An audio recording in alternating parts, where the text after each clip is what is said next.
बे समाव बरथिं बुब्लिफोरा मोनसे गिदिर खौरां लाना फैदों। दै गेजेराव गोथै देहा मोननो हादों।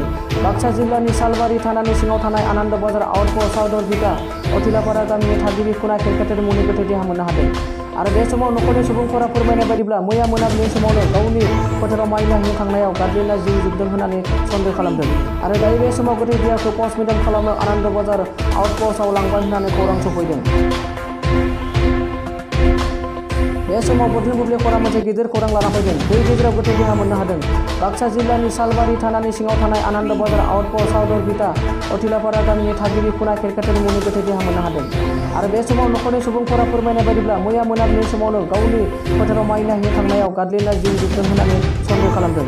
आरो दायो बे समाव गोथै देहाखौ पस्टमर्टेम खालामनो आनन्द बाजार आउटप'स्टआव लांबाय होननानै खौरां सफैदों।